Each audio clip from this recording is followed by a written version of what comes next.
عزیز طلباء و طالبات، السلام علیکم۔ گزشتہ لیکچر میں ہم نے افسانہ عیدگاہ کچھ حصہ دیکھا تھا، جس میں یہ بات سامنے آئی تھی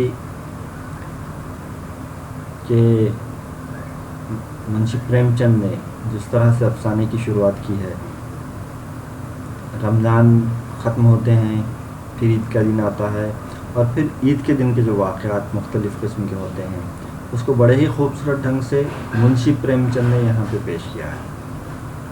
منشی پریم چند یہ دکھائی دیتے ہیں کہ عید کا جو دن ہوتا ہے ہر ایک کے لیے خوشی کا دن ہوتا ہے، ہر کوئی اپنے اپنے مسائل کو دور کرنے میں اور اس کے بعد پھر خوشیاں منانے میں لگ جاتا ہے۔ اور اس میں منشی پریم چند خاص طور پہ بچوں کا ذکر کرتے ہوئے کہتے ہیں کہ جو بچے عیدگاہ جانے کے لیے یا عید کے دن جو ان کو خوشی ہوتی ہے ویسی خوشی کسی اور کو نہیں ہو سکتی۔ بچوں کو اس بات سے کوئی سروکار نہیں ہے کہ والدین یا گھر کے لوگ عید منانے کے لیے کس کے پاس سے قرض لے رہے ہیں یا پیسہ کہاں سے لا رہے ہیں اور ہم پر کس طرح سے خرچ کر رہے ہیں۔ وہ اپنی دنیا میں مگن ہیں، انہیں عیدگاہ جانے کی خوشی ہے، راستے میں جو شہر لگتا ہے اس کی عمارتیں دیکھنے کی خوشی ہے، پھر اس کے بعد وہاں جو دکانیں ہیں ان دکانوں سے خریدی کرنے کی خوشی ہے، جس میں حلوائیوں کی دکانیں ہیں یا پھر کھلونوں کی دکانیں ہیں، مختلف قسم کی دکانیں ہیں، اور بچے اسی بات کو لے کر بہت زیادہ خوش ہیں۔ اب افسانے کا ایک مرکزی کردار آتا ہے حامد، جو 4 سالہ یتیم بچہ ہے جس کی والدہ کا انتقال اور والد کا انتقال کسی بیماری کی وجہ سے ہو چکا ہے، اور اس کی جو پرورش کر رہی ہے اس کی دادی آمنہ کر رہی ہے۔ وہ بھی بڑی غریب گھر سے تعلق رکھتی ہے، وہ خود کپڑے سی کر اپنا گزارا کرتی ہے۔ اس قسم کے حالات ہیں۔ پھر وہ بچہ عیدگاہ جانے کے لیے نکلتا ہے تو اس وقت کا جو منظر ہے بڑا ہی جذباتی منظر ہے۔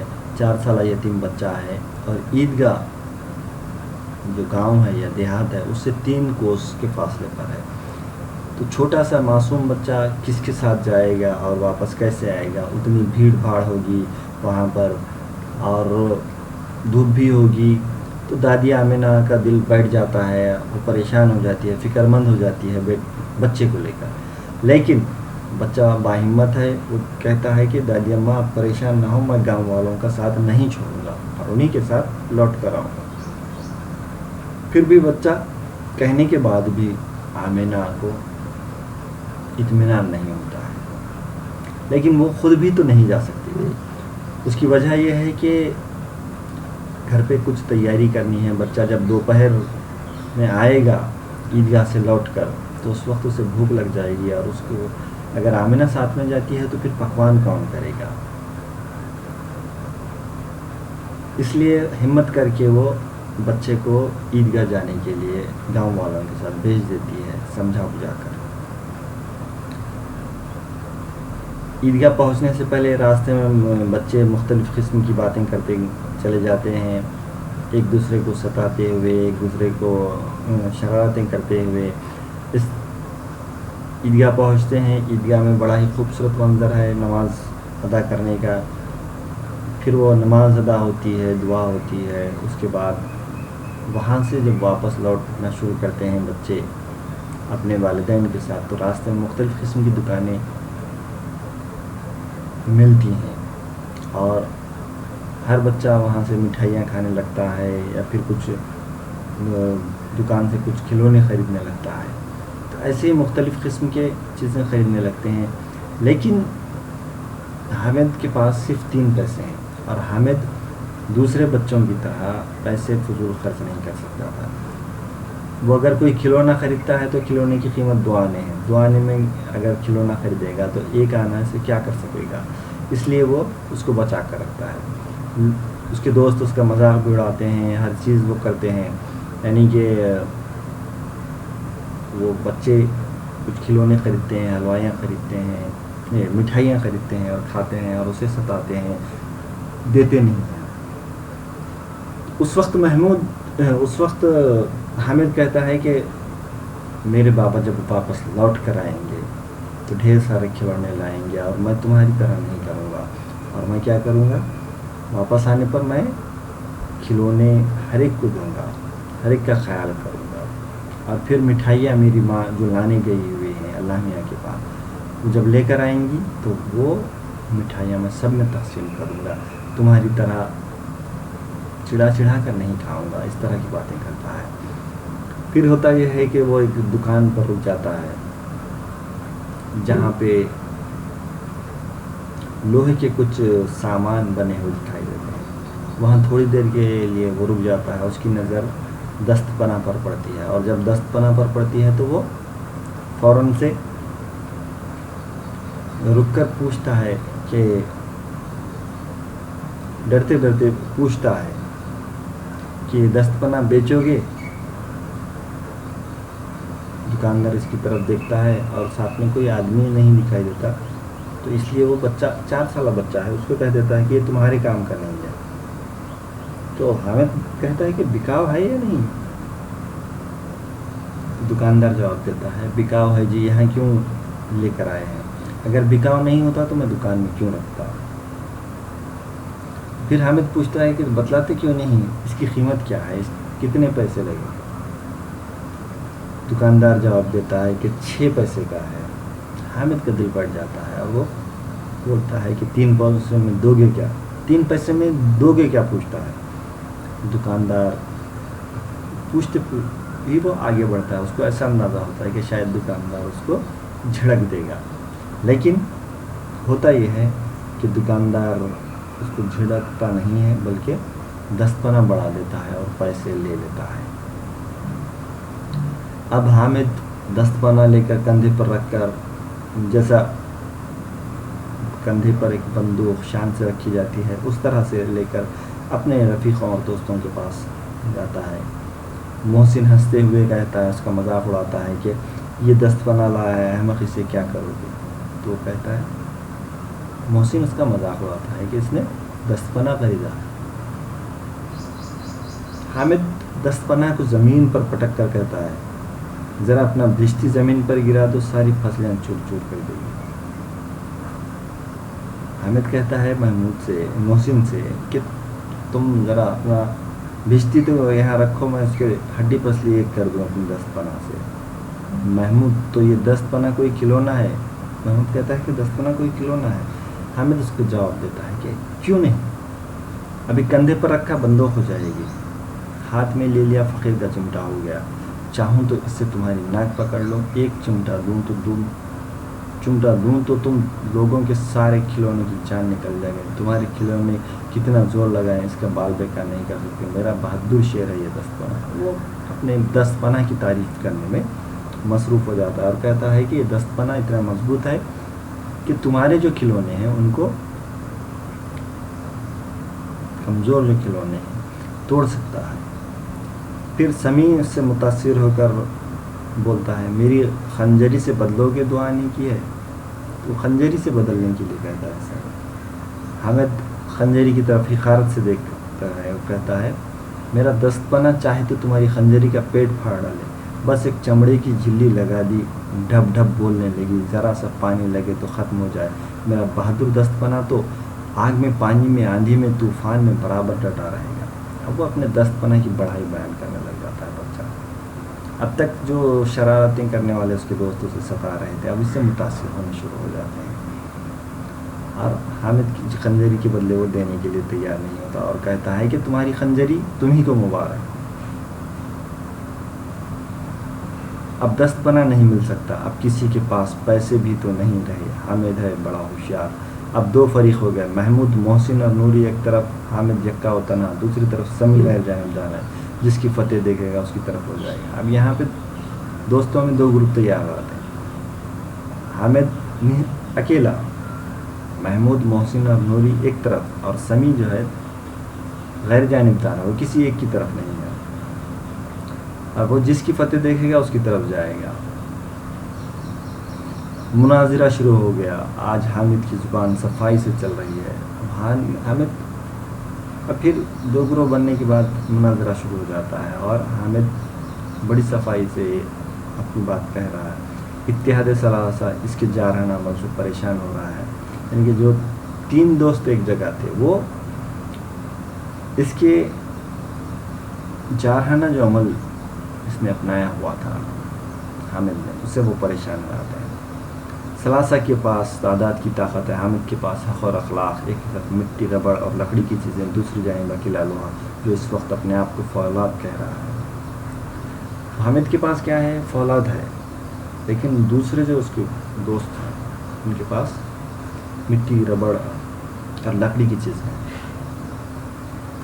وہ روئی تن ہے، صف شکن ہے. اگر کہیں شیر کی آواز کان میں آ جائے تو میاں بھشتی کی اوسان خطا ہو جائے. میاں سپاہی مٹکی بندوق چھوڑ کر بھاگیں. وکیل صاحب کا سارا قانون پیٹ میں سما جائے. چغے منہ میں چھپا کر لیٹ جائیں. مگر بہادر یہ رستم ہند لپک کر شیر کی گردن پر سوار ہو جائے گا اور اس کی آنکھیں نکال لے گا. پھر یہ مناظرہ چلتا رہتا ہے اور حامد ان تینوں کھلونوں کی جو محسن، محمود اور نوری کے پاس ہے ان کی برائی بیان کرتا ہے، یعنی کہ ان کی کمزوری بیان کرتا ہے اور کہتا ہے کہ اگر شیر بھی آ جائے تو یہ میرا دست پناہ اس سے بھی نہیں ڈرے گا اور اس کا بھی مقابلہ کر کے اس کی آنکھیں نکال لے گا. محسن نے ایڑی چوٹی کا زور لگا کر کہا اچھا تمہارا دست پناہ پانی تو نہیں بھر سکتا. محسن کہتا ہے کہ تمہارا دست پناہ پانی نہیں بھر سکتا. حامد نے دست پناہ کو سیدھا کر کے کہا کہ یہ بشتی کو ایک ڈانٹ بتائے گا تو دوڑا ہوا پانی لا کر اس کے دروازے پر چھڑکنے لگے گا. بشتی کو ڈراتے ہی پانی لا کر دے گا، ایسا جواب حامد دیتا ہے محسن کو. جناب اس سے چاہے گھڑے، مٹکے اور کونڈے بھر لو. اب اس سے وہ بشتی سے وہ کیا کر سکتے ہیں؟ مٹکے بھر سکتے ہیں، کونڈے بھر سکتے ہیں، گھڑے بھر سکتے ہیں. یہ سنتے ہی محسن کا ناطقہ بند ہو گیا. نوری نے کمک پہنچائی. بچہ گرفتار ہو جائیں تو عدالت میں بندے پھریں گے، تب تو ہمارے وکیل صاحب ہی پیروی کریں گے. بولیے جناب. نوری جس نے وکیل صاحب کو خریدا ہے وہ کہتا ہے کہ فوراً جس طرح سے اتحادی ایک دوسرے کو مدد پہنچاتے ہیں، کمک پہنچاتے ہیں، اس طرح سے محسن کو جب حامد جواب دیتا ہے تو فوراً وہ کیا کرتا ہے؟ نوری جواب دیتا ہے کہ اگر بچہ گرفتار ہو جائے تو عدالت میں کون جائے گا؟ یا پھر وکیل صاحب ہی پیروی کریں گے نا اس بچے کی عدالت میں. حامد کے پاس اس بار کا دفعہ اتنا آسان نہ تھا. دفتن اس نے ذرا مہلت پا جانے کے ارادے سے پوچھا اسے پکڑنے کون آئے گا؟ اب حامد اس کا جواب نہیں دے سکتا تھا کیونکہ اس کے پاس دست پناہ تھا. پھر بھی وہ تھوڑا وقت لیتے ہوئے پوچھتا ہے کہ اسے پکڑنے کون آئے گا؟ محمود نے کہا یہ سپاہی بندوق والا. تو محمود پھر اس کی مدد کے لیے آ جاتا ہے اور کہتا ہے کہ میرا سپاہی ہے بندوق والا، وہ اس بچے کو گرفتار کرنے آئے گا. حامد نے منہ چڑا کر کہا یہ بیچارے رستم ہند کر پکڑ لیں گے. اچھا لاؤ ابھی ذرا مقابلہ ہو جائے. اس کی صورت دیکھتے ہی بچے کی ماں مر جائے گی، پکڑیں گے کیا بیچارے. اب حامد کو موقع مل گیا تو حامد محمود کو جواب دیتا ہے کہ اچھا یہ بیچارہ، یہ سپاہی بچوں کو پکڑے گا، لاؤ ذرا اس کا مقابلہ کرتے ہیں میرے دست پناہ سے. جیسے ہی دست پناہ کو دیکھے گا بچے کو پکڑنے کا بھول جائے گا، ایسا وہ کہتا ہے. محسن نے تازہ دم ہو کر وار کیا تمہارے دست پناہ کا منہ روز آگ میں جلا کرے گا. محسن پھر موقع ملتے ہی کیا کہتا ہے؟ وار کرتا ہے اور کہتا ہے کہ تمہارے دست پناہ کا منہ تو روز آگ میں جلے گا. حامد کے پاس جواب تیار تھا. حامد پھر جواب دیتا ہے، لیکن کتنا خوبصورت جواب دیتا ہے. آگ میں بہادر کودتے ہیں. جب تمہارے یہ وکیل اور سپاہی اور بھشتی ڈرپوک ہیں، سب گھر میں گھس جائیں گے. آگ میں کودنا وہ کام ہے جو رستم ہی کر سکتا ہے. پھر خوبصورت جواب دیتے ہوئے حامد کہتا ہے کہ آگ میں کودنا بہادری کا کام ہے، اور تمہارا وکیل، سپاہی اور بھشتی جب ڈر کے تمہارے گھر میں گھس جائیں گے تو ویسے حالات میں آگ میں کون کودے گا؟ میرا دست پناہ ہی کودے گا. نوری نے انتہائی جدت سے کام لیا. تمہارا دست پناہ باورچی خانے میں زمین پر پڑا رہے گا. میرا وکیل شان سے میز کرسی لگا کر بیٹھے گا. اس جملے نے مردوں میں بھی جان ڈال دی. سمیع بھی جیت گیا. بے شک بڑے مورکی کی بات کہی. دست پناہ باورچی خانے میں پڑا رہے گا. تو نوری کہتا ہے کہ تمہارا دست پناہ کہاں رہے گا؟ باورچی خانے میں پڑا رہے گا، اور میرا جو وکیل ہے وہ بڑی شان کے ساتھ میرے کرسی لگا کر بیٹھے گا۔ اب یہ بڑا ہی ایسا جملہ تھا جس سے ہر کوئی متاثر ہو جائے۔ تو جو اتحادی ہارتے دکھائی دے رہے تھے وہ تینوں لڑکے بحث میں، نوری ہو یا سمیع ہو یا پھر نہیں یا محسن ہو، تو سمیع کیا کرتا ہے؟ بے شک یہ بڑے مورکے کی بات کہی، بلکہ اس کا سپورٹ کرتے ہوئے بات آگے بڑھاتا ہے۔ حامد نے دھاندلی کی، میرا دست پناہ باورچی خانے میں رہے گا، وکیل صاحب کرسی پر بیٹھیں گے تو جا کر انہیں زمین پر پٹک دے گا اور سارا خانوں ان کے پیٹ میں ڈال دے گا۔ اب حامد کہتا ہے کہ میرا دست پناہ کیا کرے گا؟ باورچی خانے میں رہے گا، لیکن وکیل صاحب کرسی پر بیٹھیں گے تو وہ زمین پر ان کو پٹک دے گا اور سارا قانون ان کے پیٹ میں سے نکال دے گا۔ اس طرح کا بیتو کا جواب حامد دینے لگتا۔ اس جواب میں بالکل جان نہ تھی، بالکل بیتوکی سی بات تھی، لیکن قانون پیٹ میں ڈالنے والی چھا گئی۔ تینوں سورما منہ تکتے رہ گئے۔ حامد نے میدان جیت لیا۔ اس کے باوجود بھی یہ تینوں خاموش رہتے ہیں، ان کو پیٹ میں سے قانون نکالنے کی بات پہ وہ مان جاتے ہیں، اور ایسا لگتا ہے کہ وہ اب اس کا منہ صرف تکتے رہ سکتے ہیں۔ گو ثلاثہ کے پاس ابھی گیند، سیٹی اور بت ریزرو تھے، مگر ان مشین گنوں کے سامنے ان بزدلوں کو کون پوچھتا ہے؟ دست پناہ رستم ہند ہے، اس میں کسی کو چوں اور چرا کی گنجائش نہیں۔ ابھی بچوں کے پاس اور کچھ چیزیں تھیں، جیسے گیند تھی، سیٹی تھی، بت تھے، لیکن یہ دست پناہ کے سامنے نہیں ٹک سکتے تھے۔ تو اس وجہ سے اب کوئی اس کے سامنے چونچا نہیں کرتا ہے اور دست پناہ رستم ہند بن جاتا ہے۔ فاتح کو مفتوحوں سے تمہارا اور خوشامد کا مزاج ملتا ہے۔ وہ حامد کو ملنے لگا اور سب نے 3 آنے خرچ کیے اور کوئی کام کی چیز نہ لے سکے۔ حامد نے 3 ہی پیسوں میں رنگ جما لیا۔ کھلونوں کا کیا اعتبار، 2-1 دن میں ٹوٹ جائیں گے۔ حامد کا دست پناہ تو فاتح رہے گا۔ ہمیشہ صلح کی شرطیں ہونے لگی۔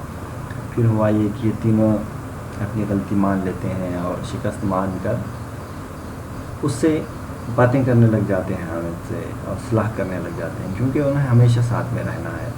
اب وہ کہتے ہیں کہ ہمارے تو کھلونے ٹوٹ جائیں گے، لیکن حامد کا جو دست پناہ ہے وہ کبھی نہیں ٹوٹے گا۔ محسن نے کہا ذرا اپنا چمٹا دو، ہم بھی دیکھیں، تم چاہو تو ہمارا وکیل دیکھ لو۔ حامد ہمیں اس میں کوئی اعتراض نہیں۔ وہ فیاض طبع آتے ہیں۔ دست پناہ پاری پاری سے محمود، محسن، نوری اور سمی سب کے ہاتھوں میں گیا اور ان کے کھلونے باری باری حامد کے ہاتھ میں آئے۔ کتنے خوبصورت کھلونے ہیں، معلوم ہوتا ہے بولا ہی چاہتے ہیں، مگر ان کھلونوں کے لیے انہیں دعا کون دے گا؟ کون کون ان کھلونوں کو دیکھ کر اتنا خوش ہوگا جتنا اماں جان دست پناہ کو دیکھ کر ہوں گے۔ اب اصلاح ہو جانے کے بعد سب لوگ اس کو چاہتے ہیں کہ دست پناہ ہم مجھے دیکھنے دیں۔ محسن حامد سے کہتا ہے کہ دست پناہ میں دیکھ سکتا ہوں کیا؟ چاہے تم میرا وکیل ہاتھ میں لے کر دیکھ لو۔ تو اس طرح سے پھر حامد کو سبھی دوستوں کے لیے وہ کھلونے باری باری دیکھنے کو مل جاتے ہیں اور سب لوگ حامد کا دست پناہ دیکھتے ہیں۔ بہت خوبصورت کھلونے ہیں، معلوم ہوتا تھا کہ انہیں صرف جان ڈالنا باقی ہے، لیکن ان کھلونوں کے بدلے مجھے کون دعا دے گا، ایسا ہمیں سوچنے لگتا ہے۔ اور کون ان کھلونوں کو دیکھ کر خوش ہوگا؟ جب اماں یہ دست پناہ دیکھ کر جتنا خوش ہوگی، اتنا کھلونے دیکھ کر تو شاید ہی کوئی خوش نہیں ہوگا۔ اسے اپنے طرز عمل پر مطلق پچھتاوا نہیں ہے۔ پھر اب تو دست پناہ تو ہے اور سب کا بادشاہ۔ راستے میں محمود نے ایک پیسے کی لکڑیاں لی، اس میں حامد کو بھی خراج ملا، حالانکہ وہ انکار کرتا رہا۔ محسن اور سمیع نے 1-1 پیسے کے فالسے لیے، حامد کو خراج ملا۔ یہ سب رستم ہند کی برکت تھی۔ پھر اس کے بعد ہونے لگا کہ اب جو حامد کو کسی قسم کا کوئی پچھتاوا بھی نہیں ہو رہا تھا، اور وہ کیا کرتا ہے، بالکل اب بادشاہ کی مانند دست پناہ لے کے گھومتا ہے، اور راستے میں اس کی دست پناہ کی وجہ سے حامد کو محمود بھی خراج دیتا ہے، اور پھر محسن اور سمیع سبھی اس کو خراج دینے لگتے ہیں، یعنی کہ کچھ نہ کچھ کھلاتے پلاتے لے کر آتے ہیں۔ 11 بجے سارے گاؤں میں چہل پہل ہو گئی، میلے والے آ گئے۔ محسن کی چھوٹی بہن نے دوڑ کر بھشتی اس کے ہاتھ سے چھین لیا اور مارے خوشی جو اچھلی تو میاں بھشتی نیچے آ رہے۔ 11 بجے کے وقت سب لوگ واپس اپنے گھر پہنچتے ہیں اور محسن کی چھوٹی بہن کیا کرتی ہے، دوڑ کر آتی ہے اور بھشتی اس کے ہاتھ سے چھین کے اچھلتی ہے اور میاں بھشتی نیچے آ رہے ہیں، یعنی کہ وہ گر جاتا ہے اور عالم جاویدانی کو سدھارے۔ اس پر بھائی بہن میں مار پیٹ ہوئی، دونوں خوب روئے۔ ان کی اماں جان یہ کوحرام سن کر اور بگڑی، دونوں کو اوپر سے دو چانٹے رسید کیے۔ پھر ہوا یہ کہ محسن اور اس کی بہن نے جو بشتی توڑ دیا اور دونوں بھائی بہن میں مار پیٹ بھی ہوئی۔ شور شرابہ سن کر ان کی اماں جی آئیں اور دونوں کو دو چانٹے رسید بھی کیے۔ میاں نوری کے وکیل صاحب کا حشر اس سے بھی بدتر ہوا۔ وکیل صاحب جو نوری نے جو وکیل صاحب دیے تھے ان کا حشر کیا ہوا دیکھیے۔ وکیل زمین پر یا طاق پر تو نہیں بیٹھ سکتا، اس کی پوزیشن کا لحاظ تو کرنا ہی ہوگا۔ دیوار میں 2 کھوٹیاں گاڑی گئی، ان پر چیڑ کا ایک پرانا پڑا رکھا گیا، پڑے پر سرخ رنگ کا ایک چتھڑا بچھا دیا گیا جو منزلہ خالین کے تھا۔ وکیل صاحب عالم بالا پر جلوہ افروز ہوئے، یہیں سے قانونی بحث کریں گے۔ نوری ایک پنکھا لے کر چلنے لگا، معلوم نہیں پنکھے کی ہوا سے یا پنکھے کی چوٹ سے وکیل صاحب عالم بالا سے دنیا فانی میں آ رہے اور ان کی مجسمہ خاکی کے پرزے ہوئے۔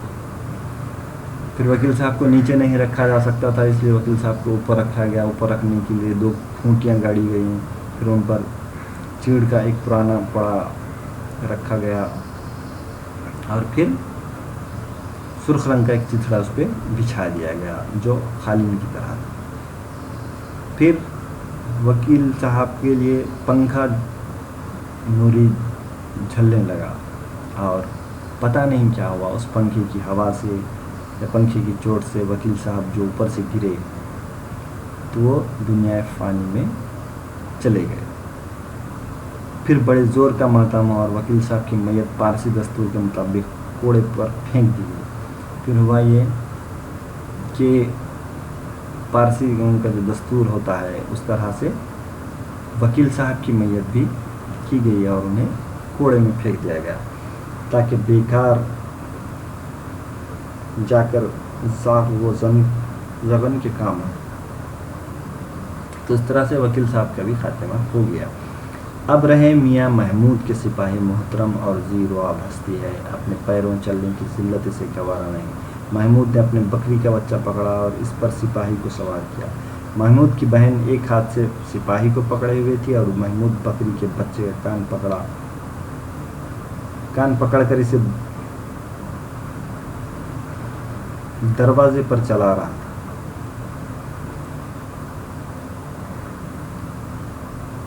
اور اس کے دونوں بھائی سپاہی کی طرف سے تھونے والے داغتے لہو پکارتے چلتے تھے۔ معلوم نہیں کیا ہوا، میاں سپاہی اپنے گھوڑے کی پیٹھ سے گر پڑے اور اپنی بندوق لیے زمین پر آ رہے۔ ایک ٹانگ مضروب ہو گئی مگر کوئی مذائقہ نہیں۔ محمود ہوشیار ڈاکٹر ہے، ڈاکٹر نگم اور بھاٹیا اس کی شاگردی کر سکتے ہیں اور یہ ٹوٹی ٹانگ آنن فانن میں جوڑ دے گا۔ صرف گولر کا دودھ چاہیے، گولر کا دودھ آتا ہے، ٹانگ جوڑی جاتی ہے، لیکن جو ہی کھڑا ہوتا ہے ٹانگ پھر الگ ہو جاتی ہے، عمل جراحی کا ناکام ہو جاتی ہے۔ تب محمود اس کی دوسری ٹانگ بھی توڑ دیتا ہے۔ اب وہ آرام سے ایک جگہ بیٹھ سکتا ہے۔ ایک ٹانگ سے تو نہ چل سکتا تھا نہ بیٹھ سکتا تھا۔ اب وہ گوشے میں بیٹھ کر ٹٹی کی آڑ میں شکار کھیلے گا۔ اب ہوتا یہ ہے کہ جو محمود ہے، حامد کا تیسرا دوست، وہ اپنے سپاہی کو لے کر گھر میں بڑے رواب کے ساتھ اس کو سواری کرا رہا ہوتا ہے، بکری کا بچہ لے کر۔ اس کی بہن بھی اس کے ساتھ ہی ہوتی ہے اور اس کے دونوں بھائی بھی اس کے ساتھ ہی کھیل رہے ہوتے ہیں۔ پکارتے ہیں وہ کہ پکارتے چلتے تھے کہ معلوم نہیں کیا ہوا۔ اچانک گھوڑے کی پیٹھ پر سے بندوق کے ساتھ سپاہی نیچے گرتا ہے اور اس کی ایک ٹانگ مضروب ہو جاتی ہے، یعنی ٹوٹ جاتی ہے۔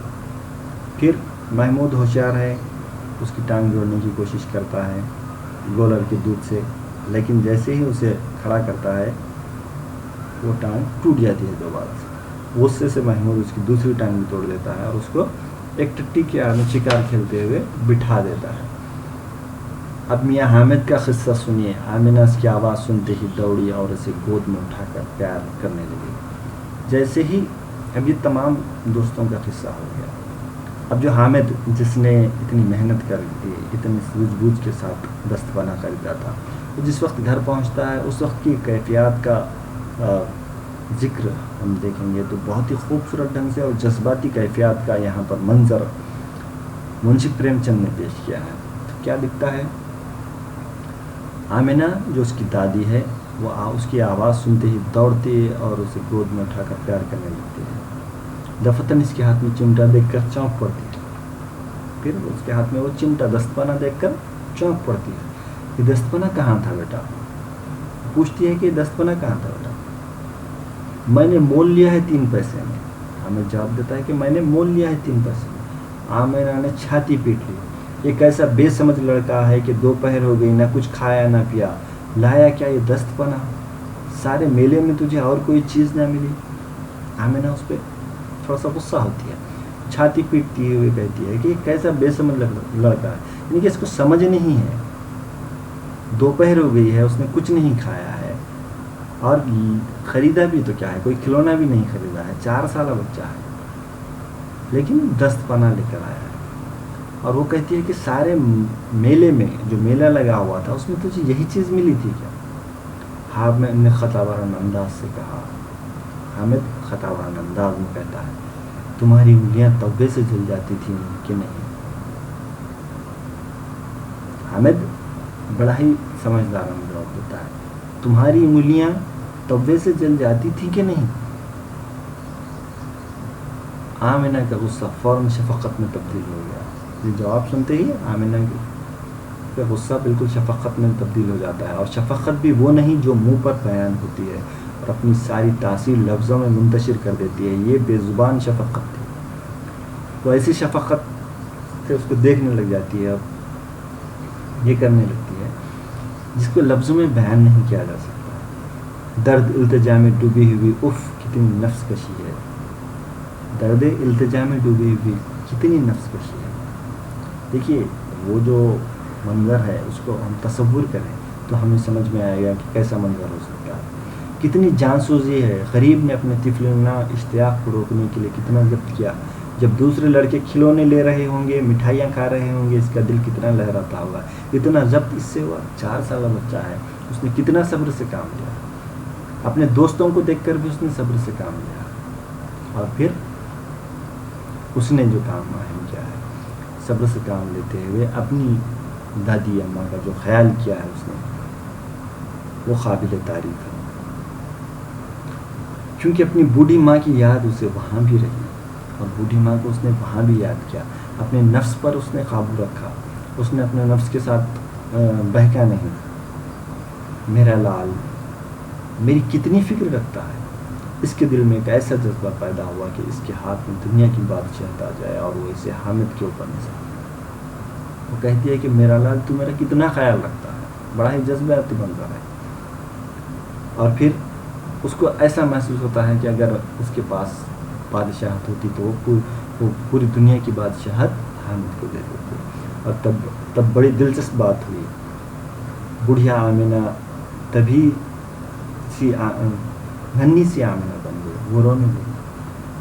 اب وہ جو آمنہ ہے بوڑھی آمنہ وہ بالکل ننھی سی آمنہ بن جاتی ہے. دیکھیں جذبات کی وجہ سے یہ سب حالات پیدا ہوتے ہیں.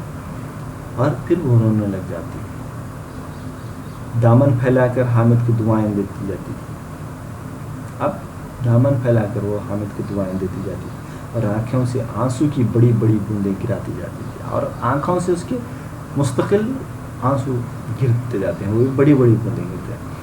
حامد اس کا راز کیا سمجھتا نہ شاید ہمارے بعض ناظرین نہیں سمجھ سکے. حامد کو 4 سالہ یتیم بچہ ہے، اس کو اندازہ بھی نہیں ہے اس نے کون سا کام کیا ہے. اور پھر ہوتا یہ ہے کہ حامد یہ بات سمجھ نہیں سکتا. منشی پریم چند اس کا اختتام اسی بات پر کر رہے ہیں اس افسانے کا کہ بہت سارے ناظرین بھی شاید یہ بات سمجھ نہیں سکیں۔